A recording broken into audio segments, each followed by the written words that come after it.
All right, this regular meeting of the mayor and council is now called to order. Roll call, all council members are present. Please rise for an invocation.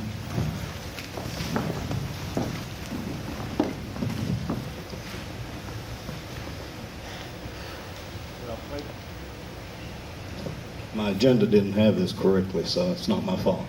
Pledge of allegiance first, then an invocation. Thank you. Pledge allegiance to the flag of the United States of America and to the republic for which it stands, one nation, under God, indivisible, with liberty and justice for all.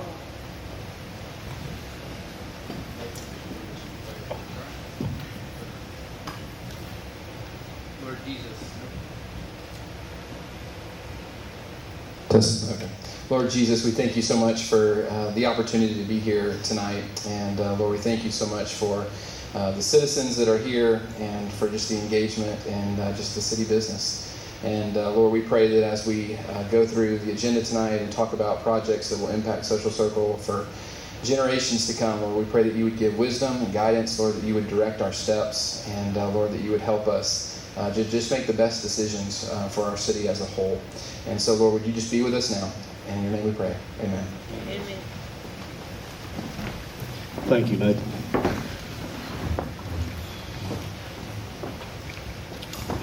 All right, I do have a few announcements. I believe most of these are going to be in the community room where we normally hold our meetings, unless I say differently. So tonight we obviously are at the Social Circle Theater. Our municipal court is May 21st at 1 p.m. in the community room. Tree board meeting May the 22nd at 6 p.m.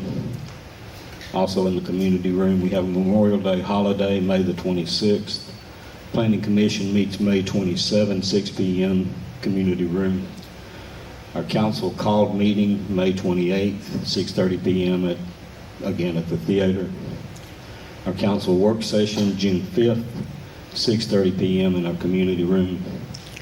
The historic preservation meeting June 10th, 8 a.m. community room. Downtown Development Authority meeting June 12th, 9 a.m. in the community room. And our next council meeting June 17th, 6:30 p.m. in our community room. That leads us into presentations, and first up is employee introduction and recognition. None this time. Downtown rundown. Ms. Amber. Good evening. I'm going to start the rundown tonight with one of our new events that we just started up, Kids Karaoke. The Social Circle Main Street Commission is partnered with Critters Outdoor Pizza to host Kids Karaoke in Friendship Park each Friday night, weather permitting. Karaoke will be from 6 to 9 o'clock. And so in the last 2 weeks since we started this, we've had a really great turnout each Friday night. The park is usually full of kids on a Friday night anyway, so this has been a really great event that we've added in downtown. Next up is our Friendship Park Summer Concert Series. Saturday, June the 7th will be our next summer concert. We'll be featuring the Amy Ray Band from 7 to 9 o'clock. There'll also be some local businesses and vendors set up in the park during this event. On June 14th, from 10 to 12, downtown businesses will be participating in Pirate and Mermaid Day.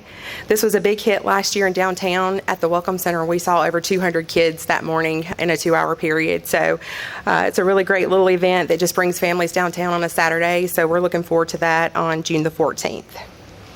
And then my last update on the rundown tonight is Youth Council. We just had graduation for our Youth Council, our first Youth Council class at the last work session. And last week I delivered 13 acceptance letters to the high school for our 25-26 class. So we are super excited to have gone from 7 in our first class to now we're going to have 13 in the upcoming school year. So super excited about that.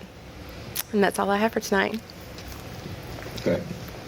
Any questions for Amber? Thank you, ma'am. Yes, thank you. All right, citizens' request. We don't have any as far as I know. Council or any council requests? Hearing none, move on to the agenda approval. Entertain a motion. Okay, got a motion from Nathan and a second from Teresa. Is there further discussion? All in favor indicate by saying aye. Aye. Those opposed?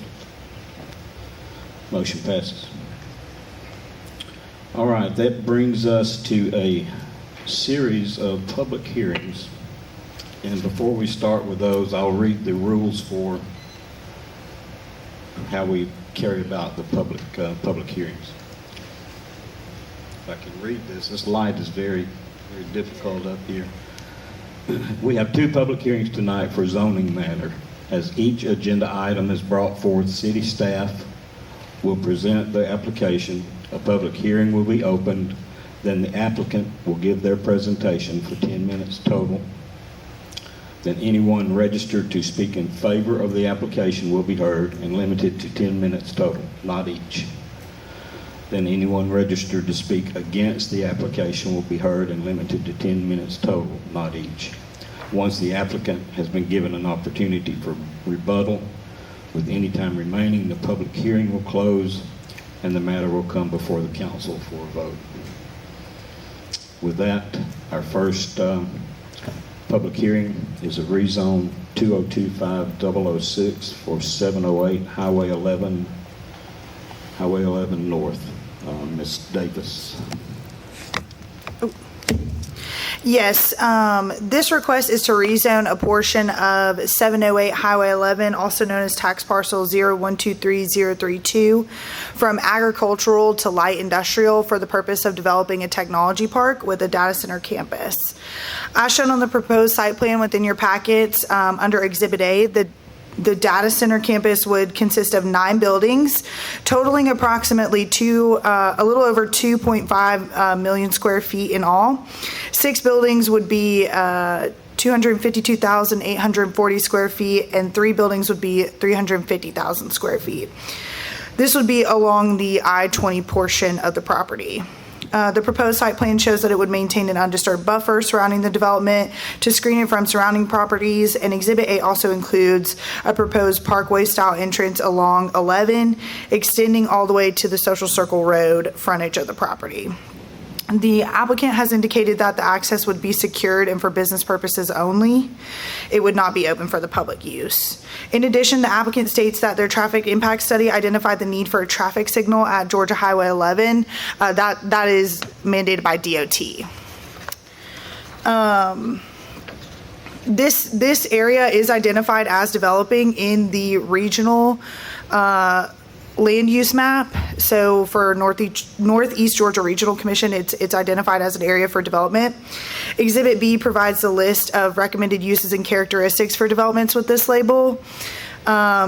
This proposal was originally submitted by Newton County as DRI number 4376, but due to an error in annexation reporting, it was resubmitted by Social Circle as DRI number 4426 after the city determined that the site was within the boundaries of the city limits. The DRI report is also included in your packets. Water and sewer services in this area are controlled by the Newton County Water and Sewer Authority, so the city would not be responsible for that. There appear to be no stormwater or drainage issues in this area. However, plans would be reviewed to ensure requirements are met prior to development. Due to its location, the proposed development could call for an additional fire station in the future, or an amendment to the current automatic aid agreement with the Newton County Fire Services to ensure that an adequate response time is provided by any fire and/or emergency service related issues. A community meeting was held by the applicant virtually on April 3rd. Aside from the applicant, there were no other attendees. The Planning Commission heard this at their April 22nd meeting, and they recommended approval. And staff also recommends approval of the rezone from agricultural to light industrial. Any questions for Ashley? Excuse me. Hearing none, I'll open the public hearing and ask the applicant to give a presentation, please.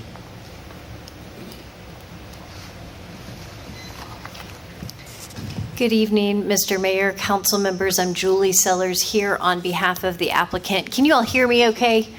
Yes. Okay, great, thank you.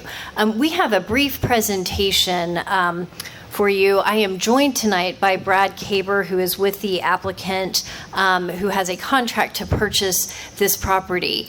And if we could go to the next slide, we are here asking for approval of a rezoning to allow for the data center to be developed as a technology park campus. Although Brad and the applicant are Georgia-based, they have worked with companies such as Digital Realty Trust, Edge Energy, Google, Amazon Web Services, Meta, and have developed multiple data centers around the U.S. and Canada over the last decade, including Stanton Springs down the road. This expertise and the need for additional data centers has led them to select this particular property. On this slide, you can see the property that we are talking about. It's about 331 acres right along I-20.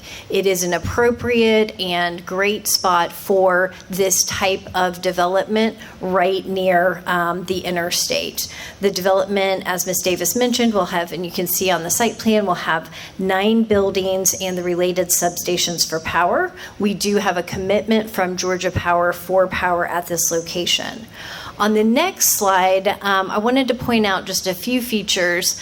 You can see where I have that arrow, and you can see the Surrey Chase neighborhood is sort of at the top of the page. Hopefully this gives you the visual to understand how far separated the actual development is from the neighborhood. And what I have circled in orange would be the 2 access points for the new road that would be constructed, and that would be gated so it would not allow for cut-through traffic. Next slide, please. Again, this application has met the city's criteria that is listed in the code for a rezoning. We have satisfied the criteria. The planning staff has recommended approval, and the planning staff also recommended approval. Brad and I are here happy to answer questions, and we would like to just reserve the rest of our time for rebuttal if needed.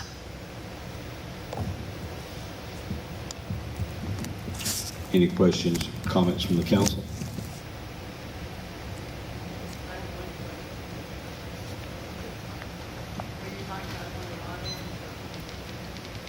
Get into that.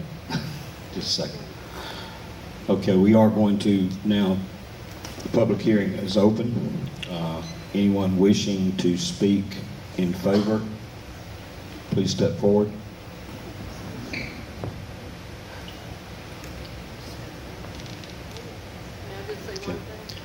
All right, we have, It won't take very long. I'm just wondering about the lighting, because what I've noticed over time is Need the... your name and address. Oh, I'm sorry. Cindy Goldthwait. I'm at 70 Knox Chapel. So I'm out near Hard Labor.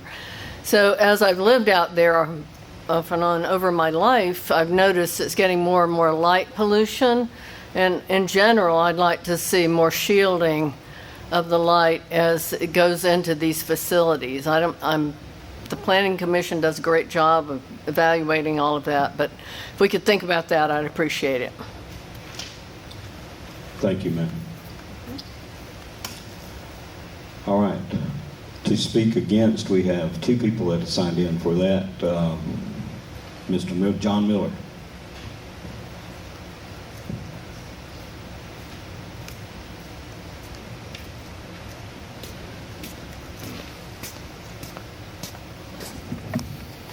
Sorry, I'm moving it back up.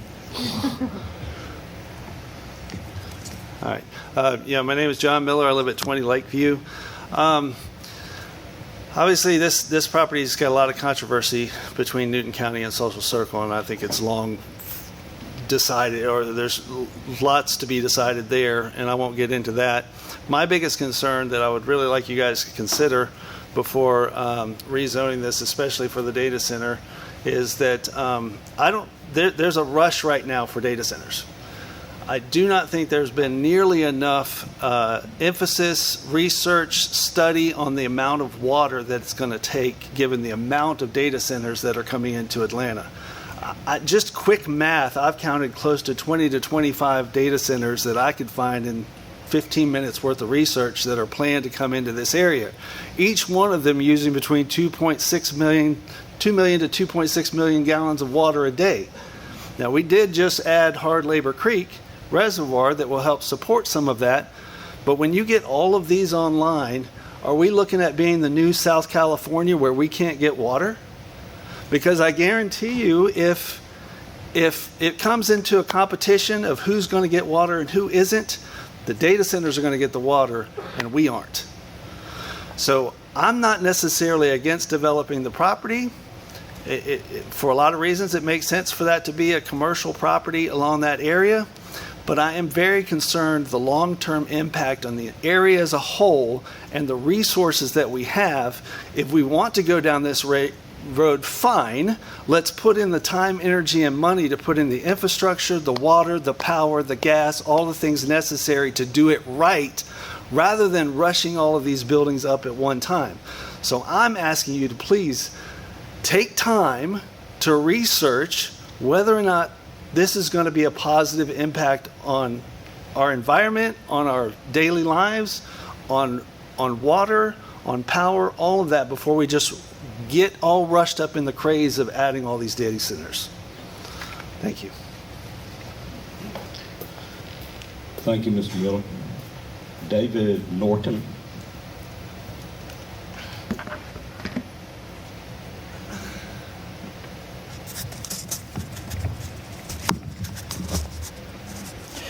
Dave Norton, 4357 Highway 142, Newborn, Georgia.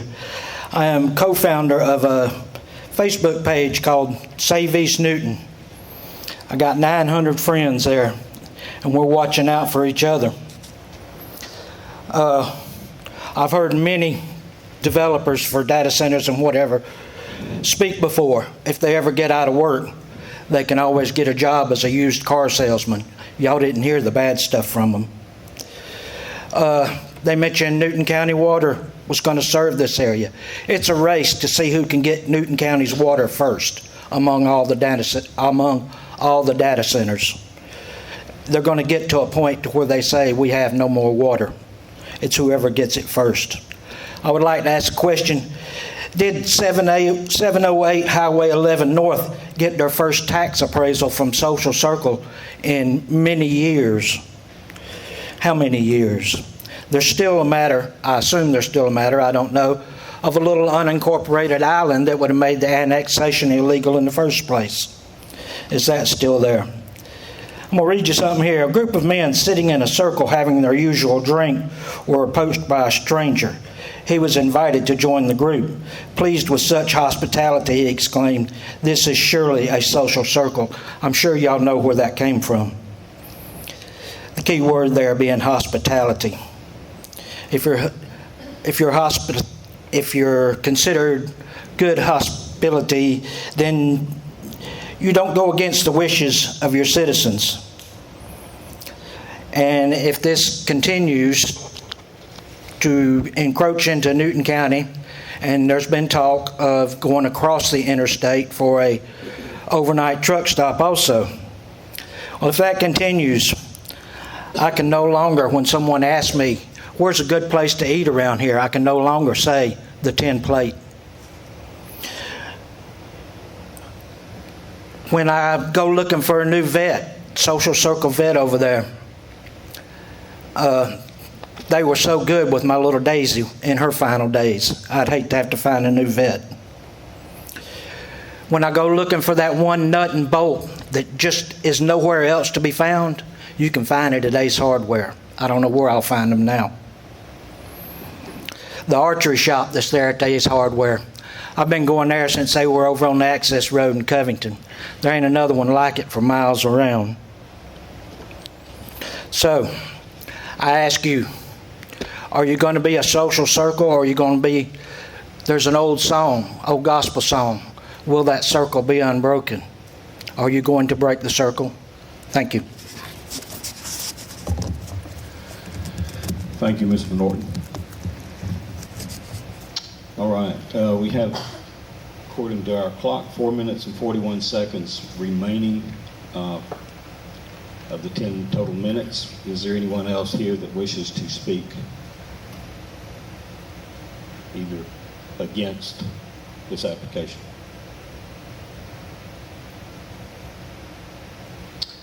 Hearing none, I'll invite the applicant back for rebuttal. Thank you, Mr. Mayor, City Council members. I apologize. I don't think I introduced myself. My name is Julie Sellers with Dillard Sellers, 1776 Peachtree Street in Atlanta. So I apologize for not stating that at the beginning. I did want to ask Brad to talk briefly about the water, the question that was raised, to go ahead and address that briefly. Thanks, Julie, and thank you, Mr. Mayor and City Council members for hearing us tonight.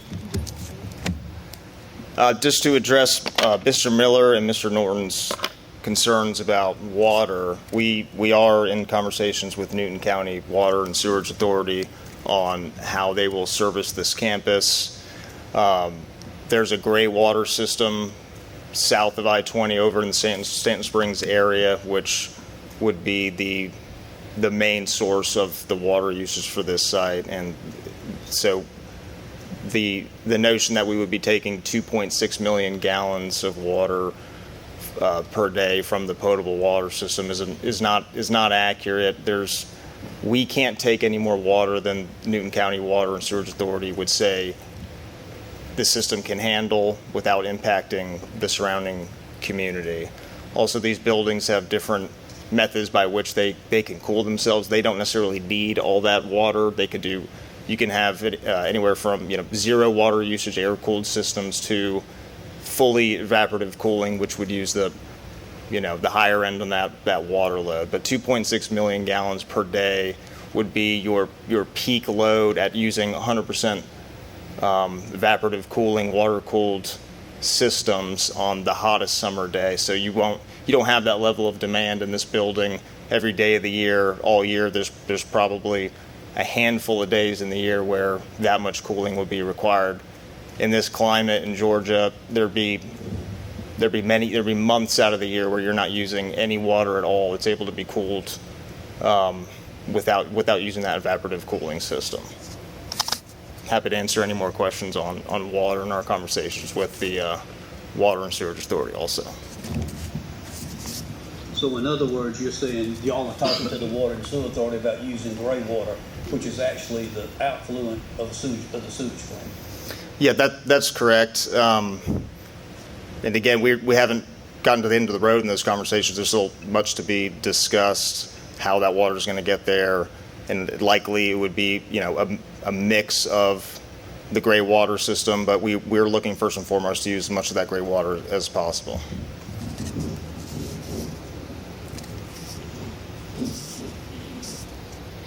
Any more questions from the council? Hearing none, I'll close the public hearing and bring it back to the council for action.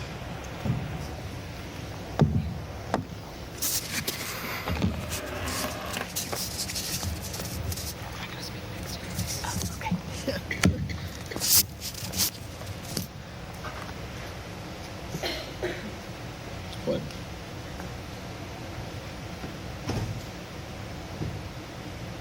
Make a motion to approve as the recommendations of the planning and zoning.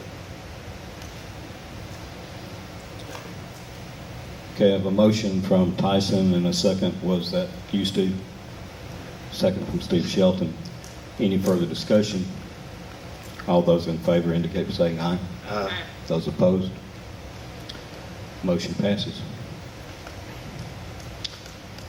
All right, next up, we have a special use that we will hear tonight at 708 Highway 11 North. Ms. Ashley, will you? Mayor, before we move ahead with Ashley's presentation, let me just let the public know that the Planning and Zoning Commission actually tabled their recommendation at their Planning Commission meeting to a meeting of May 27th. And so the City Council has called a special call meeting on May the 28th to hear the recommendations of the Planning and Zoning Commission. And so you have a couple of options tonight. You can have a hearing tonight and vote on it on May the 28th, or you could table the public hearing and do both on May the 28th. Leave it up to you guys. What's the pleasure? I'd like to make a motion to table the vote and the public hearing until May 28th, after the planning and zoning sees it on the 27th at 6:30. Okay. Have a motion from Nathan and a second from Tracy. Further discussion. All those in favor indicate by saying aye. Aye. Those opposed? Motion passes. Let me add that public hearing on May 28th, special call meeting, will be held here as well.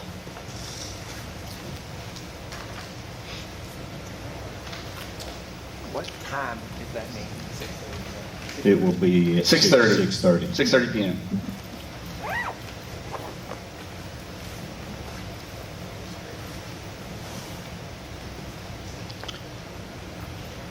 All right, next up, we have a public hearing to amend the comprehensive plan. Yes. If I can go back to the other presentation. And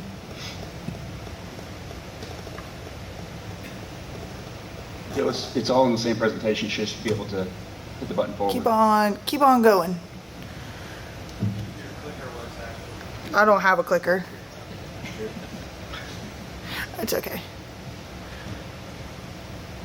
Keep on going. Okay, there we go. So we have been working with the Regional Commission to update our comprehensive plan based off of our code update from a couple years ago. So we're mainly amending our land use chapter. One of the steps of this process is to have a public hearing before we send it off to the Regional Commission for their review and approval. Next slide, please. So the main things that we're changing is we're just amending the zoning compatibility to reflect our changes within our UDC. So if you'll notice in the agricultural and estate residential, we changed it from, I believe there was Ag 1 and Ag 2 beforehand. Now we have the Conservation District and the Agricultural District in there. And in the Central Historic District, we consolidated all of the business districts that we had into one central commercial business district. So that got amended as well. Next slide. And in the office institutional, that pretty much stayed the same. We just amended again that consolidated business zoning designation. In the commercial, we also added in office institutional there, and then we had that consolidated business. The downtown district did not change except for that business designation. Next slide. The gateway interchange area, we have O&I, business, light industrial, and heavy industrial. In the industrial area, we also did light industrial and heavy industrial, and we also added in the offices, because a lot of times it'll be something like a lay down yard with a small office space or something like that. The neighborhoods character area has not changed very much. The residential village character area is brand new though. So that is to focus on our kind of higher density housing. We have been getting some requests for that. So as you can see, we have our smallest R15 designation. We also have RMD, which would allow for single family attached like condos or townhomes. And then you also have your business district too. So if we wanted to see potentially some live work in there, we could. If you'll go to the next slide. So this is our draft future land use map. It's kind of hard to see on this PowerPoint, but you can see there have been some designated nodes of that residential village designation that is new. It's kind of that tannish color on the screen within those yellow designations. And then as you can see, we've designated the gateway interchange area down by 20, which has always, I believe, been the intent. So these are the major highlights of the amendments. Again, we just needed a spot to identify for high density housing and to make everything match with our UDC. And then Joe, if you'll hit the slide one more time. We also added in one item to our short-term work program, which would be to create a downtown development plan within the DDA boundaries to include strategy for revitalization of the downtown, which we're already kind of working on a little bit, but this would open up grant opportunities to be able to have a fully fledged plan for potential streetscape renovations and like something a little bit more concrete for downtown. Any questions? Planning and zoning doesn't have to vote on this, so this is something that you guys would vote on at your next meeting to send forward, and then they get a 40-day review process at the region level. Okay. Okay. I'll open the public hearing. Anyone here wishing to speak in favor, please come forward. Seeing none, anyone wishing to speak in opposition, please come forward. Hearing none, I'll close the public hearing and bring it back to the council. Miller raised his hand. Oh, I'm sorry, John.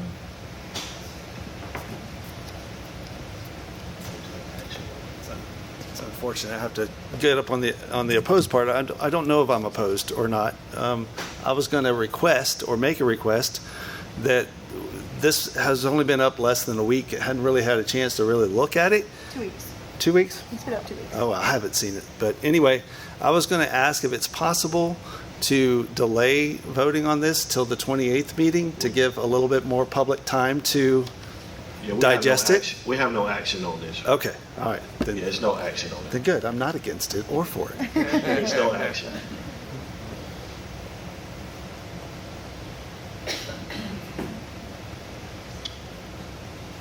All right. With that, I'll close the public hearing. Next up, we have a public hearing for the 25-26 budget. Ms. Tony Jo Howard will be presenting.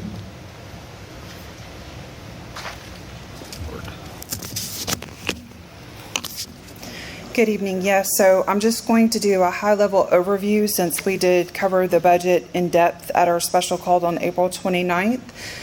So the FY26 recommended budget has a general fund recommendation of $8.3 million. This is an increase of 3.33% over the prior year.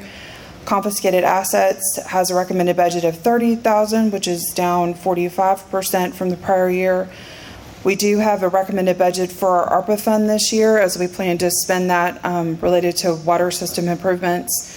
Hotel Motel has a small recommended budget of $500. That's up, but just because it's a small amount.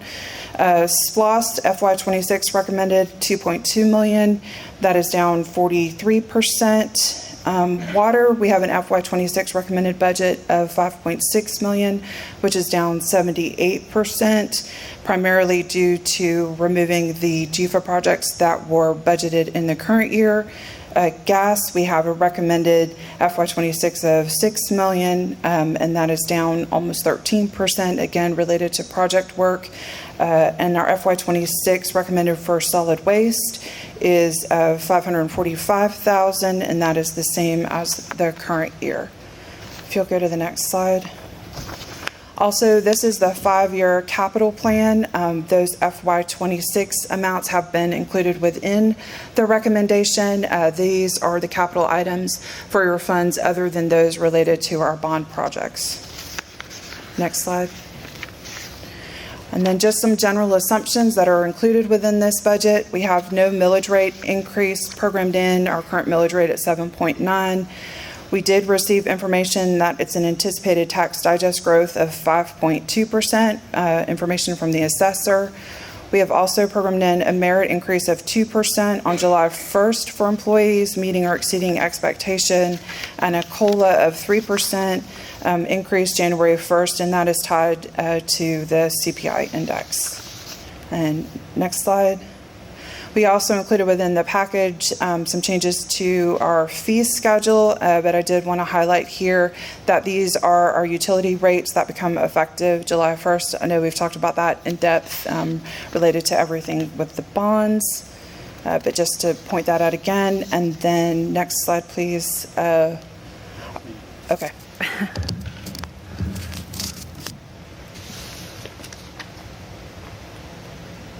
Thank you, Tony Joe. So, over the last several days, everybody sitting on this stage, except for Susan, I think, has fielded numerous phone calls about the questions about what the city is planning on doing as far as funding the library. So I want to use this as an opportunity to kind of lay out some of the facts and the reasoning for the city's recommendation, just to kind of so the public understands the rationale and reasoning from the city's perspective. Okay, so I'll start off with saying that neither the Stanton Library or the land it sits on is owned by the city's social circle. Okay, the owner has been the Stanton Memorial Library since at least 1989, according to the sales record in Q Public. The library is not a city department. It is not operated by the city. The library is not entitled to taxes collected to support the city general fund budget.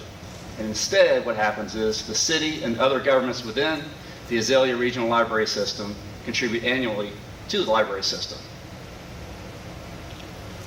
The library also has available to them funds dedicated to them in a trust fund that was established by the last will and testament of Lula Mae Stanton Walltower. Income from the trust can be used on the following: maintenance of the library building, which shall include but not be limited to the cost of adequate fire and extended coverage insurance on the building, books, furniture, and fixtures, purchase of books, purchase of items and devices designed to aid persons who are blind or have impaired eyesight or hearing deficiency so as to enable them to more advantageously to use the library, and to assist in library problems and needs, programs and needs designed to develop cultural opportunities for the social circle community. However, no more than 1/3 of the said income may be used in any one year for the purposes set out in number 4. These are the terms that are specifically laid out in the last will and testament of Ms. Walltower. The original trust was $350,000. The trust currently contains $523,000. Prior to fiscal year 25, the city contributed $125,000 in direct contribution and budgeted for the following out of the general fund: property and liability insurance, building repairs and maintenance, equipment repairs and maintenance, telephone, water and sewer, natural gas, electricity, garbage, books and periodicals. And in addition, the city also maintains the lawn at no charge to the library system. In May 2024, this time last year, the city recommended to cut the contribution to $100,000 with the expectation that the trust could be used by the library to offset other expenses.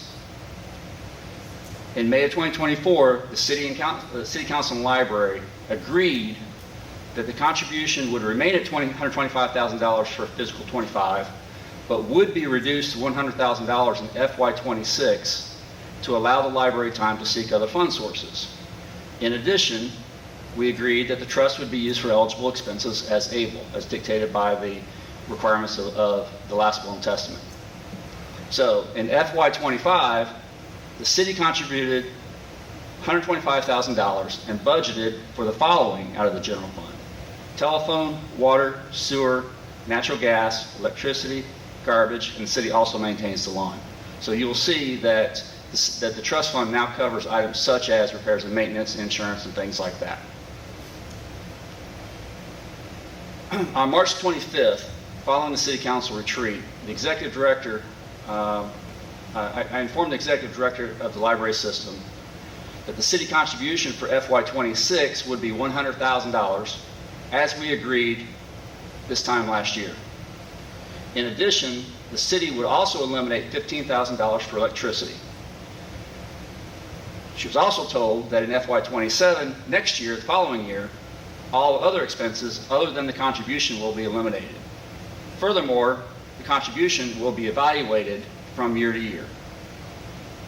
On April 9th, after seeing that the budget was scheduled to be presented to the library board, and that it did not reflect the city reductions that I told the executive director about.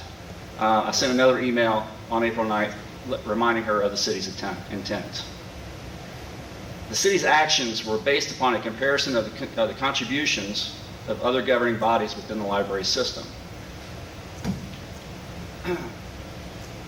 The contributions for the other libraries in the system are all over the place.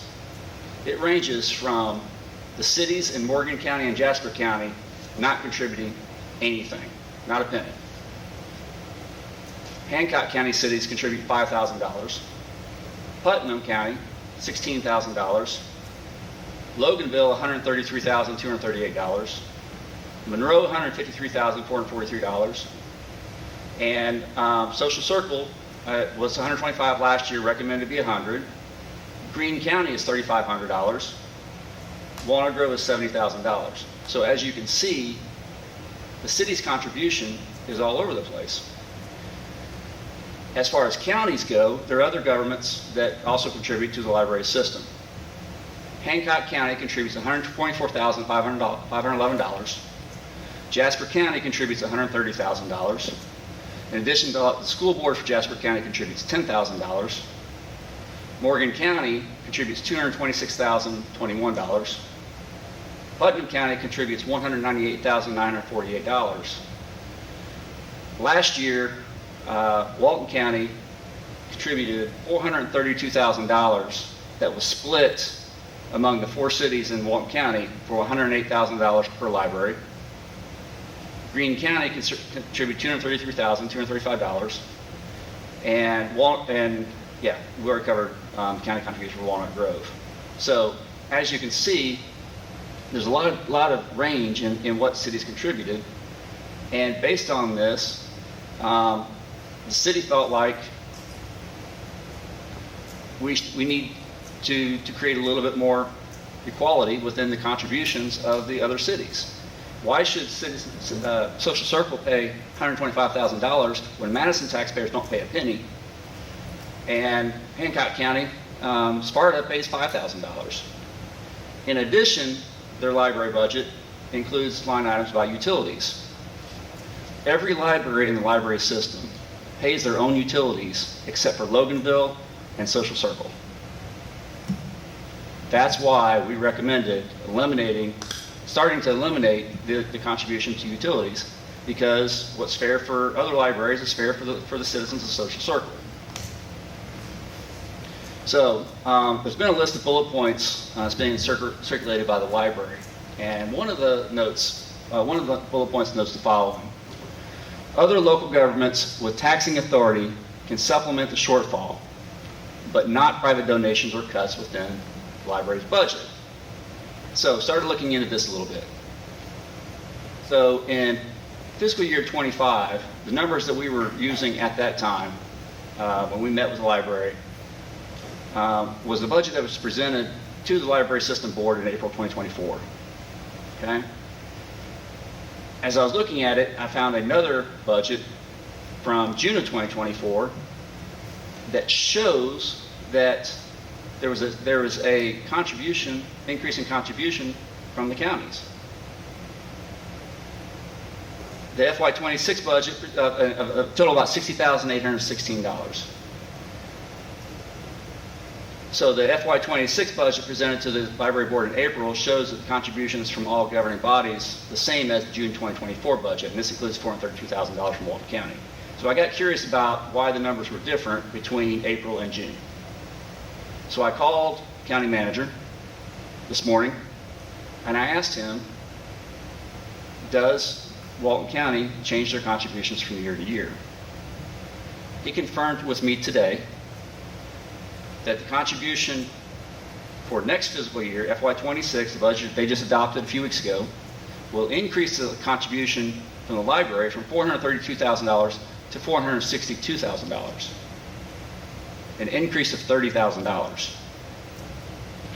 This is an increase of $5,000 over the $25,000 contribution that the city's eliminating, from $125,000 to $100,000.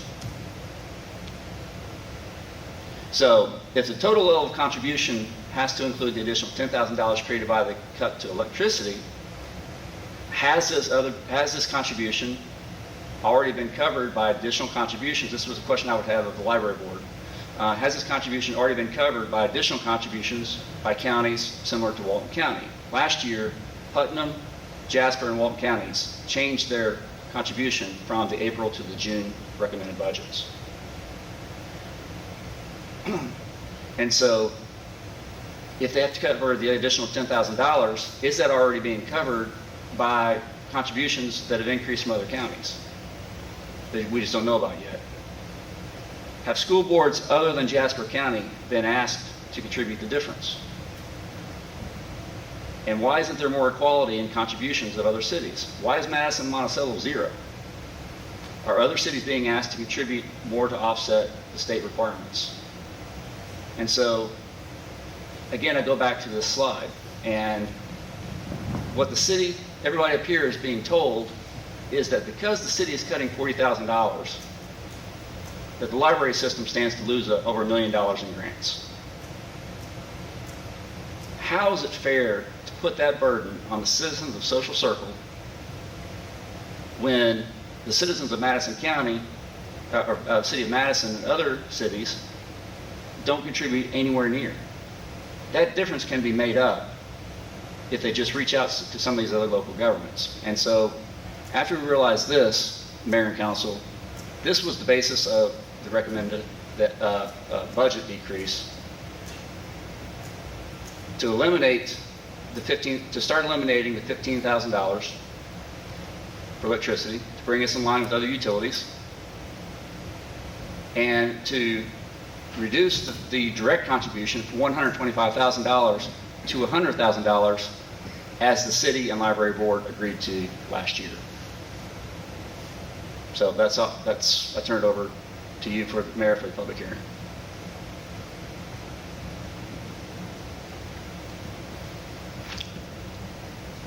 All right, we'll open the public hearing. Is there anyone here wishing to speak in favor? Anyone here wishing to speak in opposition? Ms. Gray?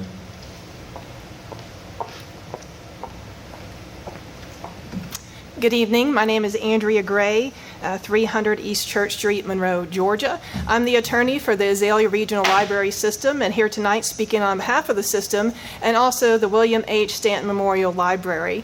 I appreciate Mr. Taylor's comments and happy to address those. I would like to give a little perspective and to make sure that our request to the city is made clear.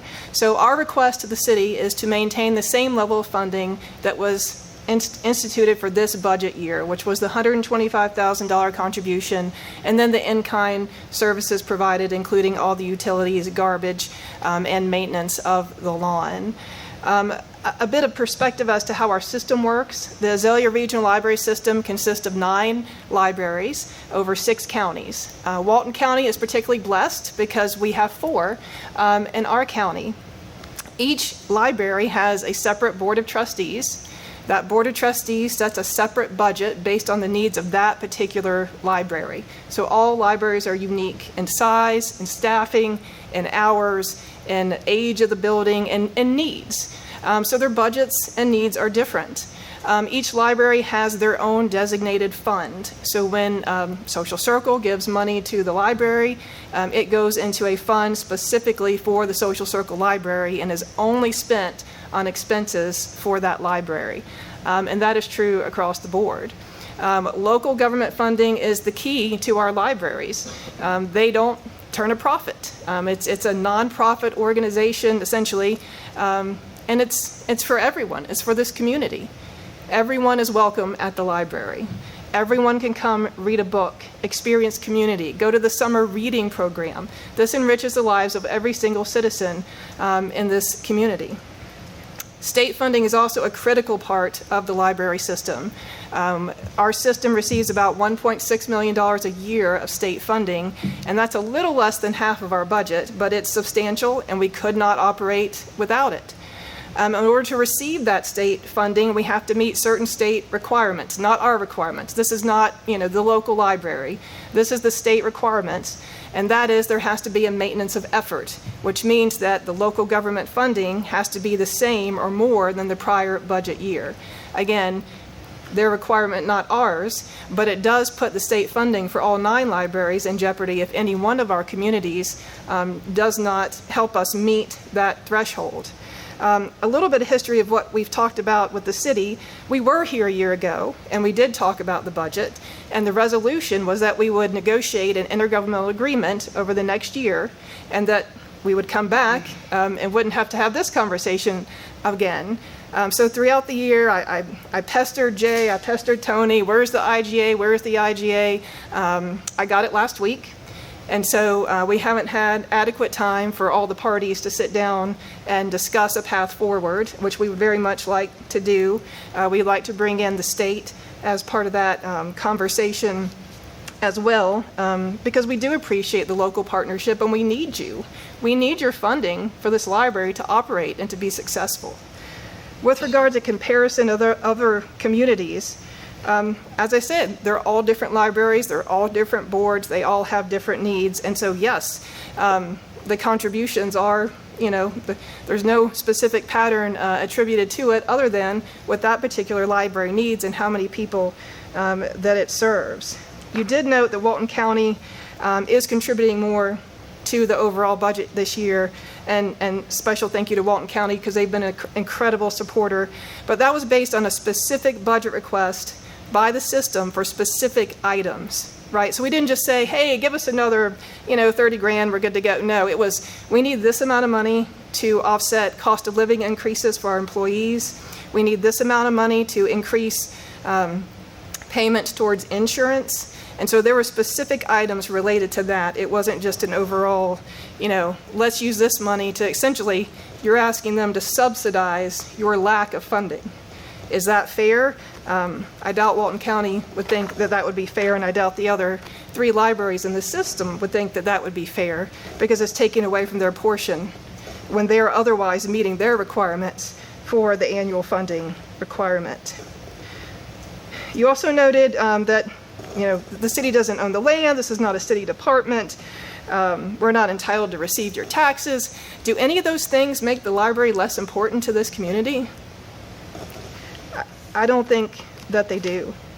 So again, I know others here want to speak, and I'll give them the rest of the time. But again, our ask is for the funding that was set for this budget year be again adopted for the next budget year. $125,000, all the in-kind services. And we look forward to continuing to work with you to find a way to make that the reality for this year as well. With that, I'm happy to answer questions or to allow others to speak.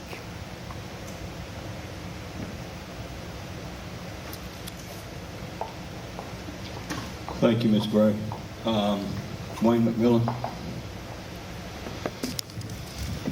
Thank you, Mayor and Council. The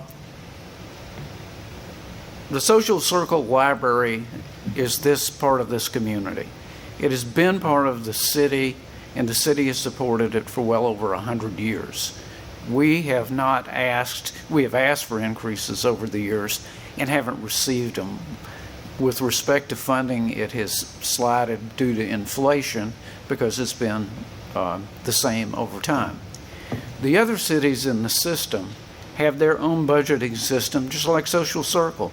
If we compared Social Circle's budget to Walnut Grove's budget, you might say that's not fair, that's not right, but what? It's different. It's peculiar and specific to the community that's there. So the variance has nothing to do with fairness. The variance has everything to do with how they fund and operate their system. Our attorney had mentioned that we have been trying to work together on an IGA for a year and haven't gotten any traction on that yet. And we want to get that taken care of. We hoped that during that process we would be able to find some alternatives to help support the library. This is what this is about. It's about the community, it's about the library. It's not about anything else, so that we can find ways to work together. But I'll be honest with you, I'm kind of shocked to have gone this long without anybody from the city or the city manager saying, let's have a meeting, we have these questions, what does this mean? How does this affect you? Why didn't this happen? I've worked in nonprofit organizations for 43 years and done a lot of budget requests, and I have yet to meet a funder who didn't have questions that wanted us to respond to. That has been lacking in this process. This process has taken a one-sided view that we can do analytics based on poppycock to come up with whatever question or answer you want to have. The bottom line is, do we want to have a library? The state of Georgia's got strict rules that says if you don't do a maintenance of effort to fund us, it will put the library in jeopardy of going out of business. If we don't get this budget, we will have to cut back on hours severely. We have one employee, everybody else is part-time. We do 47 programs a month. It's a stellar program. It's a wonderful program. Any other community would be saying, can't we give you a little bit more? And all I can say to you is, let's take some time to work through these questions together. You have always been supportive, and that's what we want to do. This is a partnership, and that's what we're asking for. And I would just like to also say that I appreciate all the people who have come out here tonight from the library. If you come out to support the library, would you stand up or raise your hand? All right. Any questions? Thank you so much. Last year, when we sat down with the library board, and we made it known, sorry, the microphone, that our plans was to go to $100,000 last year, correct? I would say I don't recall that we agreed to that. We made it known that our plans was to cut the budget to $100,000. I think last year we was going to cut the budget to $100,000, and then we decided to give the other 25. Did you want to address that? Last year, we understood you were considering cuts, but that we would negotiate an IGA. And so until we saw the IGA, we didn't really know what your intent was. All we got were emails from Mr. Taylor saying, we're cutting you $40,000. And, we thought it was going to be more of a negotiation than, this is what we're doing. Yeah, I think last year when we sat down and we had a conversation last year, we was at 100 and we was going to go to 125. And then we decided last year, we said that you might need to search for funding some other way because we was going to go to 100. So we negotiated last year that we was going to go to 100 and we was going to cut in-kind services. I just remember in the conversation last year that we was pretty much saying, look for the trust, let the trust use what it can use, that we were going to 100.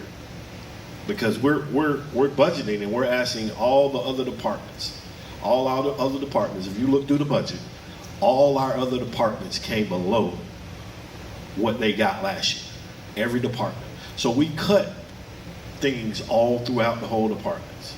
So, and we made it known last year, we were saying that we was going to cut it. So now we're still discussing it, but we discussed it last year that we was going to cut it. We was going to cut it down. Sure, and we just saw the IGA last week, and so we thought it was going to be a more collaborative negotiation process. And again, we are still held to the state standard that if you reduce funding and another local government doesn't step up to basically subsidize this city, right? You're asking the county to subsidize you, which then you're basically asking the other 3 libraries to subsidize this city, or you're asking a school board to subsidize you. We have to have that local government funding to the level it is today to be able to continue operating not just this library, but the other 8 in the system. I understand what you're saying. We got a work session June 5th, ain't that right, Susan? June 5th.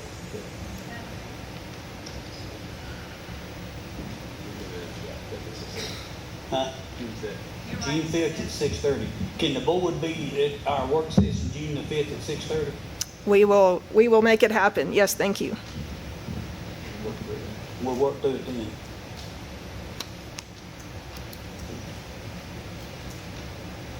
Yeah, are y'all agreeable with that?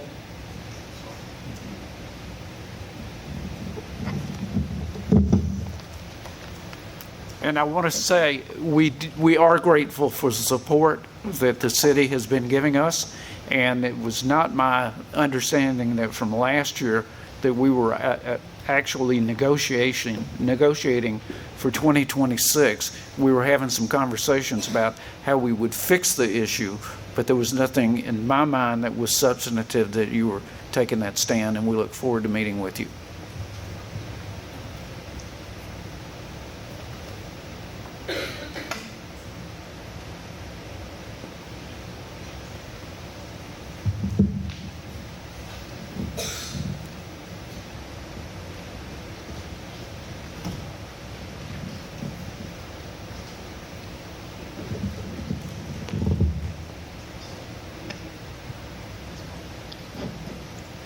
Okay, we're back again.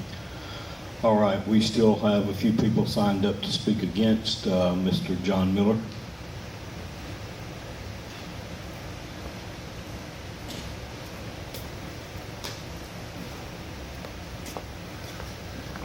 Very quickly, definitely can see a concerted effort in tightening the belt, and I really appreciate that from each and every one of you, Taylor, Eric. Appreciate that.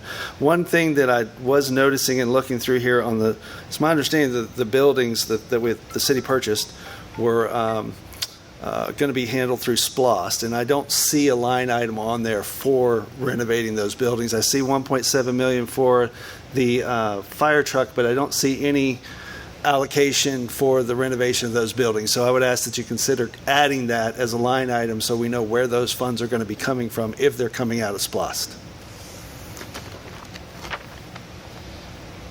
Thank you, Mr. Miller. Rachel Peters. I'll wait my turn to speak. Okay.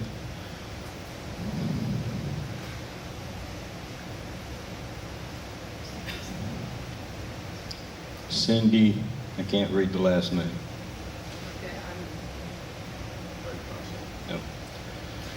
All right, we've got 35 seconds left. Marvin Alter. I'll go fast. First, I have Marvin Alter, 301 New Alcovey. And I'm just saying any cut by anybody would be a disgrace to our city and our citizens. We're not Loganville, we're not Madison, we're not Monticello, we're Social Circle. So any cut would be a disgrace to our citizens and our children. Thank you. Thank you, Mr. Alter. Okay. Eric, thank you for that explanation. All right, that concludes our public hearings. We'll move on to the consent agenda. So we have 7 items on the consent agenda this evening. We have the minutes, approval of the minutes of the mayor and council meeting from April 15th, the minutes of the executive session from April 15th. We have the minutes of the mayor and council work session from April 29th. We have the minutes of the executive session from April 29th. We have minutes of the mayor and council work session from May the 1st. We have the minutes of the executive session from May 1st. And we also have approval of the GMA 2025 District 5 officers, which stands to be, president will be Kurt Ward, the mayor of Brazelton. First vice president will be Amanda Willis, the mayor pro tem of Carlton. Second vice president is John Howard, mayor of Monroe. And third vice president is Daniel Graves, the mayor of Elberton. Recommend approval of. So moved. Okay, we've got a motion from Nathan and a second from Steve. Further discussion? All in favor say aye. Aye. Any opposed? Motion passes. We have no unfinished business that I'm aware of. New business, approval of a resolution with GMA to finance a 2000 GMP rescue pumper. Who's presenting that? Tony Joe Howard.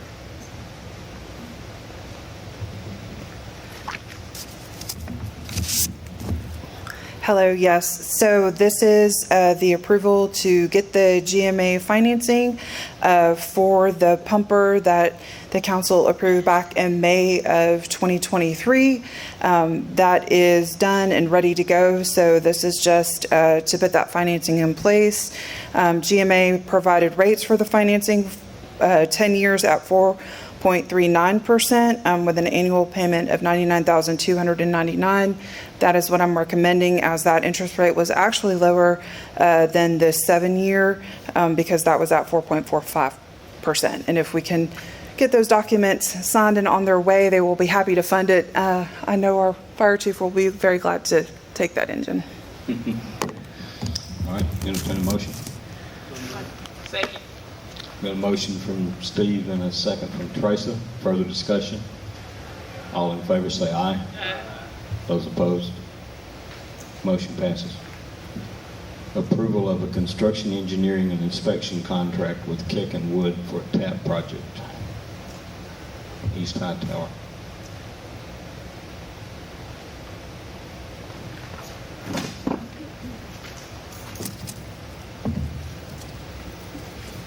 This is approval for engineers to help with the construction part of the East High Tower Trail sidewalk project that goes to bid in June.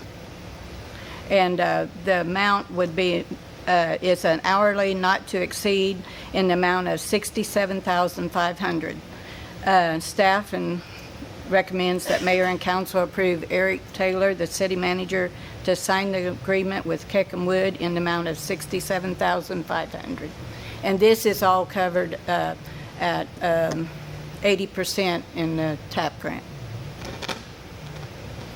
Okay. Motion. I'll make a motion to approve.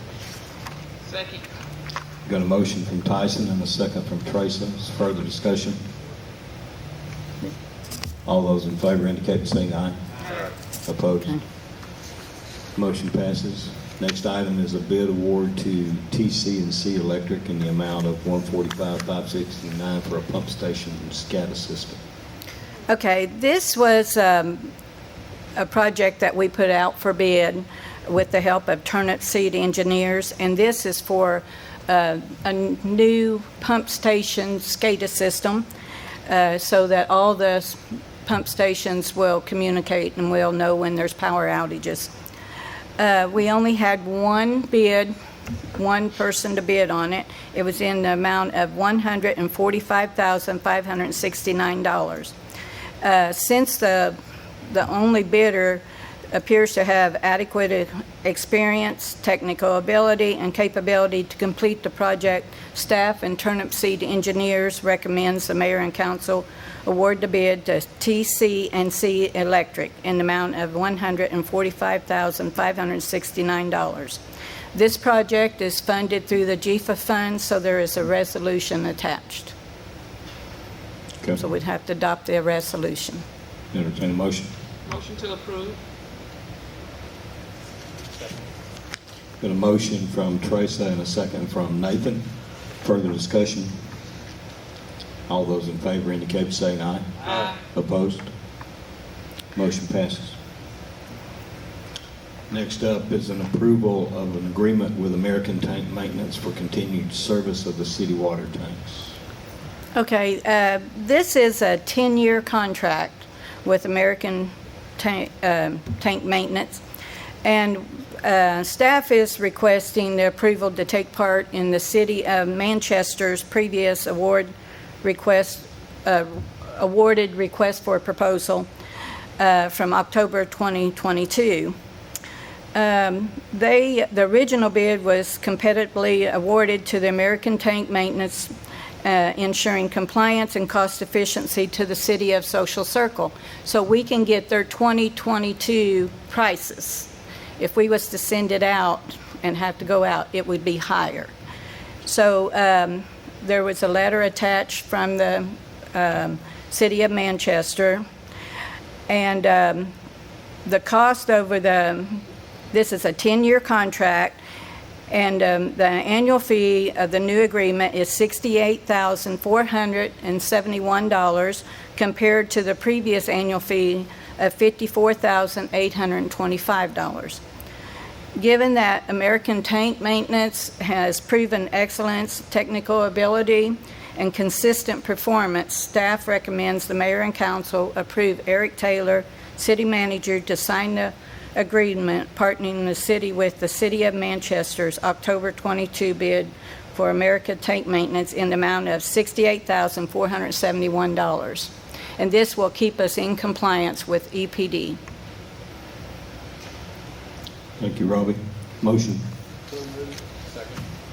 Okay, we've got a motion from Steve and a second from Nathan. Is there further discussion? All those in favor indicate by saying aye. Aye. Those opposed? Motion passes.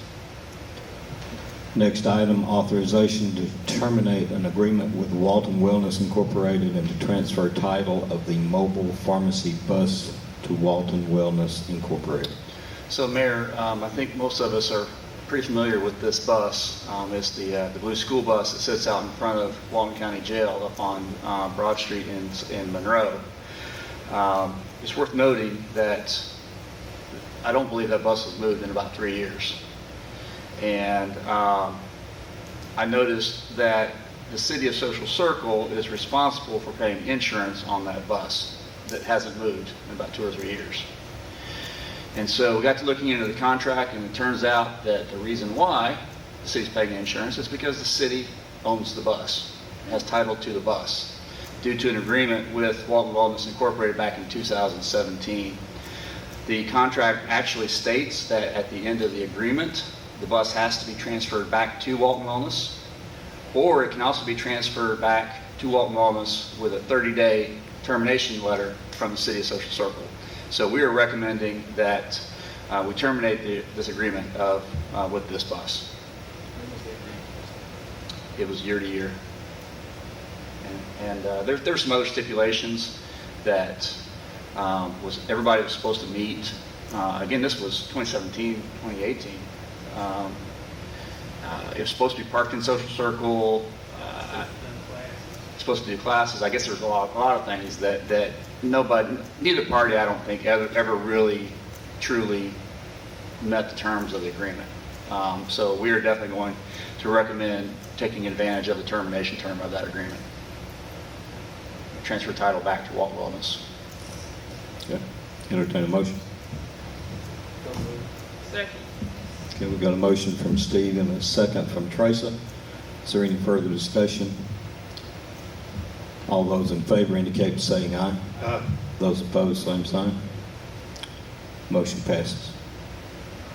All right, next item is appointment of a voting delegate for the 2025 GMA Convention.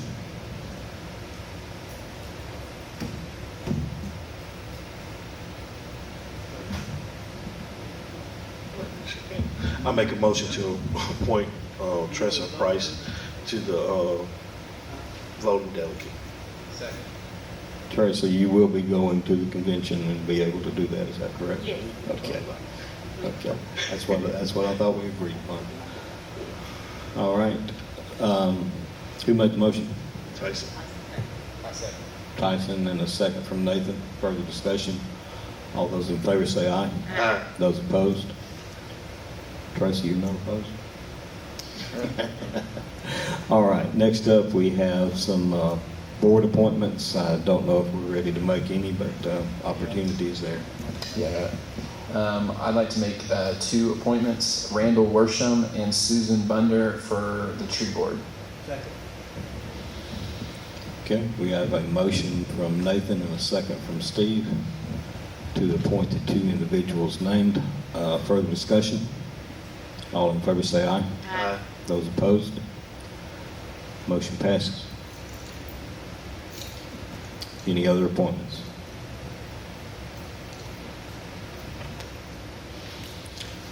All right, that concludes our council meeting. Do we have a need for an executive session? Okay. Got an executive session to talk about personnel, litigation, or real estate. A motion from Tyson and a second from Teresa. All in favor say aye. Aye. Opposed? All right. Thank you everyone for being here.